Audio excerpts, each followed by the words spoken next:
Okay. Good afternoon. Thank you so much for joining me. I'm excited to talk today about investing and why I think it's a great idea to start at your age. So, I appreciate that you took time out of your day today. I know you're probably just finishing up with your college semester. Many of you are students here at the university, and I appreciate your time. And I applaud you for even showing up because I think this is something that can certainly benefit you at your age. Some people your age may think I'm not really. Why do I need to worry about investing? I'm 20 years old. I haven't even graduated from college yet. But I would like you to consider something a different perspective. So before we begin, I would just like to ask you a quick question, and you can answer this with a quick thumbs up. If I were to give you $1,000 today, free and clear, what would you do with it? And your options are, I would go out and spend it right now. Let me see how many of you would do that. Would that be including paying off debt? Would that be spend Um, it? yes, I Okay, I think it would. Yeah. I would put it towards the debt. Okay. How many of you would put it into savings?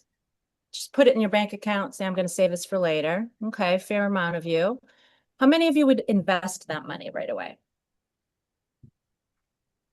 Okay. And it's fair. How many of you honestly wouldn't know what you would do? It's probably a lot of money, right? At your age. Okay. So I'm here to talk about investing in particular, and I would like you to consider investing the money, even though you might feel like that's something I'll worry about later. Okay.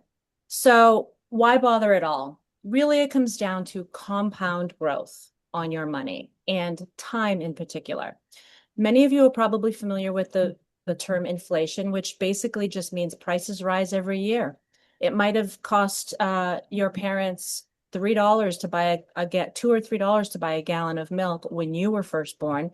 You're now paying probably $5 or $6 for that gallon of milk. If you go out and buy an iPhone today, that might cost you, I don't know, $800. But by the time you need to replace that iPhone in, I don't know, 5 to 10 years, depending on how long you make it last, that might cost you $1,000. It's just simply prices rise on average 2 to 3% a year. So how do we offset that, right? If I want my money to be worth as much in the future as the rise of inflation, then how am I going to do that? Well, that investing is essentially the answer. It's returns on your returns. And the longer you invest your money, the greater it compounds. And so that's really the magic, if you will, of investing. Okay, so let me ask you another question before we dive into this chart here. Um, how much would you say, just think off the top of your head, how much would you say, and you can put this in the chat, you spend on average each month right now eating out? And when I say eating out, this would include things like going to a restaurant, ordering Uber Eats, going to the bar with your friends, going to Starbucks. Just share with me some numbers.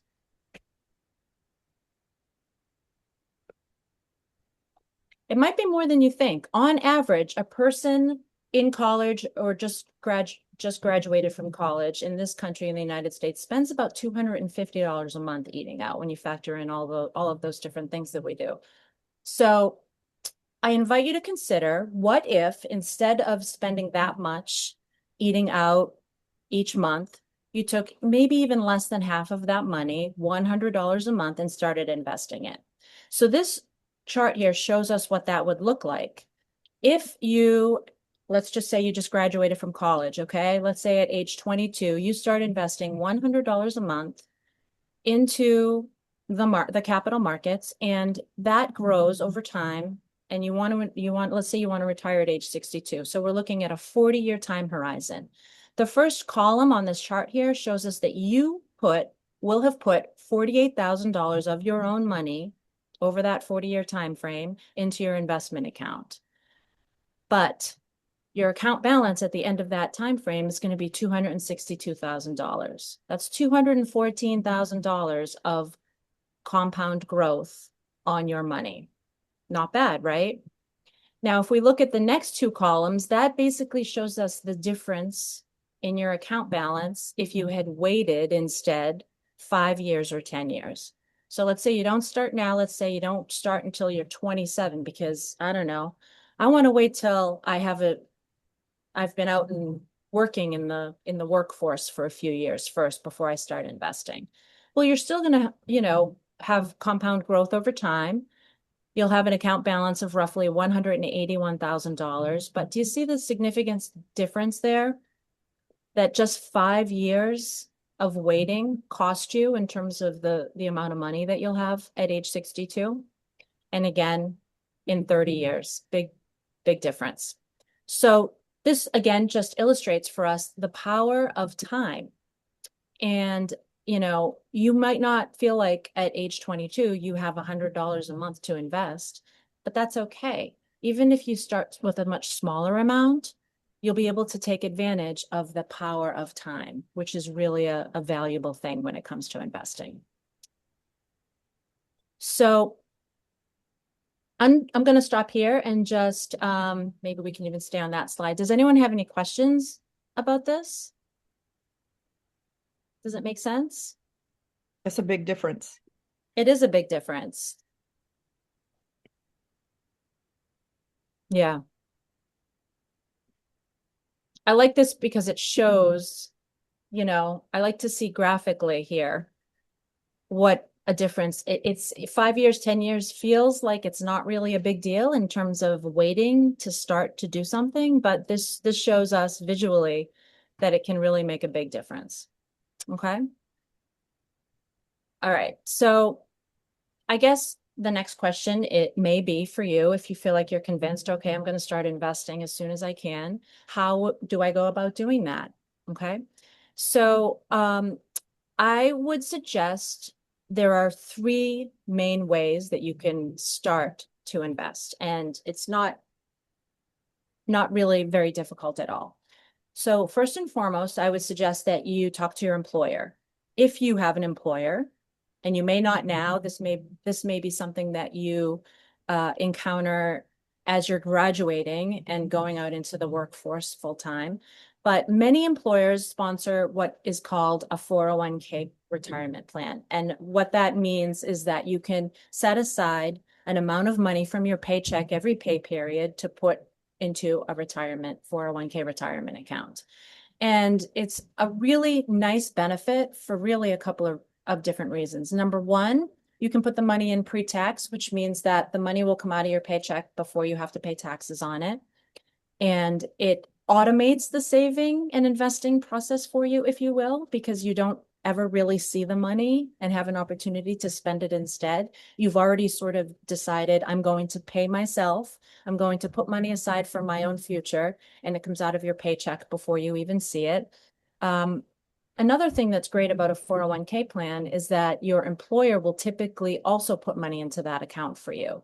And that's above and beyond your salary. So it's almost like a free pay increase. That why would you leave that on the table? You probably wouldn't, right? So typically an employer plan will match somewhere in the range of 2 to 3% of the amount of money that you put in, but you only get that match if you contribute. So once you start working, you should definitely look into that as an option when you're setting up your benefits at your new company. And if it is an option for you, you should definitely look to do that first. Okay. If you don't have, if a 401k plan is not available to you now or even in the future, then the next thing you might want to look into doing is investing in a Roth IRA account.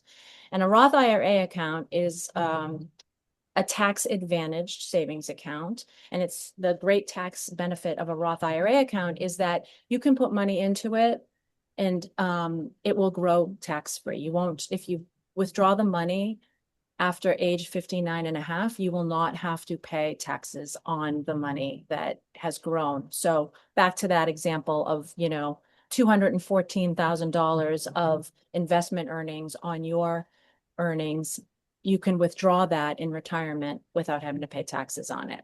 So that's a really great advantage when you think about it. And A Roth IRA account does have some limitations on it in exchange for these great tax benefits. The IRS says that you can only contribute a certain amount of money into a Roth IRA account every year, and you can only do so if your income is under a certain limitation. So for 2026, for example, if you make less than $153,000, I think it is, you can contribute into this account, which makes it really great to do earlier in life, in your 20s, when your income is most likely going to be under that income threshold. So last and certainly not least, I would mention a taxable brokerage account. If you decide that you want to invest, but you don't have access to a 401k plan, and maybe you've already participated or contributed money into a Roth IRA, but you want to also invest above and beyond those limitations, you can open a taxable brokerage account. And a taxable brokerage account is probably the most flexible of these three options because it doesn't really have the tax benefits of some of the other plans. And therefore, it is a lot more flexible. It doesn't have income limitations. It doesn't have any maximums in terms of the amount of money you can put into it in any given year. But it is flexible. You can still take advantage of investing and compound interest over time. You just don't have the tax advantages that you might have with a Roth IRA account, but still worth doing if you're interested in investing. Okay. So it's pretty straightforward. In this day and age, we have lots of relatively easy ways to open up an investment account. And I thought that I would outline the options for opening the steps for opening a Roth IRA account. Okay. Because typically if you open up or start participating in a 401k account, you would be doing that through your employer, and that's going to be a pretty straightforward process. But if you just wanted to go out today and start investing on your own through a Roth IRA account, that's also pretty straightforward. And the first thing you would do is just to make sure that you qualify. As I mentioned, your earned income, your W-2 income on your tax return needs to be under a certain amount, which for 2026 would be $153,000. Most 20-year-olds are easily going to qualify for that. And then you could choose really any platform. Some of the best platforms and apps for beginning in the investing world are probably going to be Fidelity. Robinhood is another one. Acorns is another one. The bank that you bank with may also have a platform that you can use for investing. And you can just go to any of those apps or any of those websites, and you would just say you want to open a new account and make sure you specify a Roth IRA account. Many of the platforms that I just mentioned are not going to have necessarily a minimum dollar amount. So you could start with any amount that you want. And it's pretty straightforward. And so from there, you would just fill out the application. You're going to have to provide some basic information, name and address and social security number. And then you're going to set up a transfer. And the transfer will typically be just providing the routing number from your checking account and saying, I'd like X dollar amount to go into my Roth IRA account every period. And this is a really nice way to automate saving and investing for your future, because you can align your transfers up with perhaps your pay period. So if you get paid bi-weekly, maybe bi-weekly, you set up an automatic transfer of $25, $50 a month or per period into your Roth IRA account. And again, automating it is a nice way to prepare for your future, invest for your future, set money aside for yourself in a way that makes it easy and seamless and automatic, so that you're doing so before you even get a chance to spend that money on other things. Okay. It's pay yourself first is a great way to think about it. The fifth and final step, but really maybe the most important step, because some people forget to do this, is once you set up your Roth IRA account, and once you say, I want to put money into it every month, and you set up that transfer, you have to then designate your investment. You won't have to say, I want to invest this money in a particular way. And you don't have to be a stock picker. You don't have to know anything about the stock market or the different investment options that are out there, because fortunately there are a wide variety of balanced mutual funds, ETFs, index funds that are professionally managed by money managers and typically will invest in a diversified, broad range of companies and investments that will generate a relatively good return on your money. Typically, a lot of these funds, a balanced fund will return somewhere in the 6 to 8% a year for example. But by diversifying across a lot of different companies in that way, it'll reduce the level of risk, which is important too. So there are a lot of funds. I've listed some here on this slide that you can look into, but typically the most important thing I think in terms of choosing your investment is you want to look for a well-diversified, balanced fund that simulates the S&P 500, for example. And by doing so in an index fund, it will minimize the costs that are and the fees that you would have to pay for investing in that fund as well. So, any questions about any of these steps here?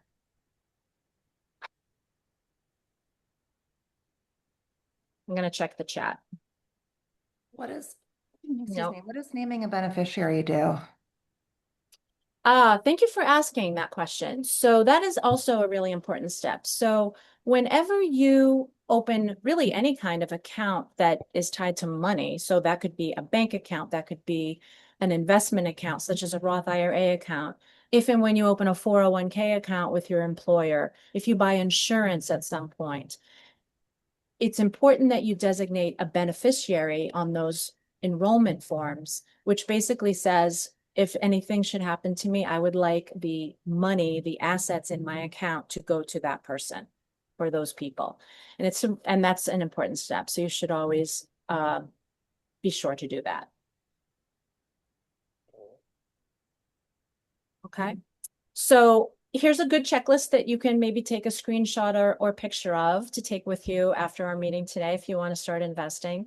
One thing that on this checklist that I'll mention that I haven't already mentioned is I always recommend to clients that it's a good idea to have a little bit of money in your savings account or checking account to cover your fixed expenses, your major ongoing life living expenses for 2 to 3 months before you start investing. Because if you find yourself in a situation where you lose your job, lose your employment, and you don't have income, you don't want to be scrambling or having to borrow money to pay your basic living expenses while you're looking for other employment, right? So 2 to 3 months is typically a good guideline.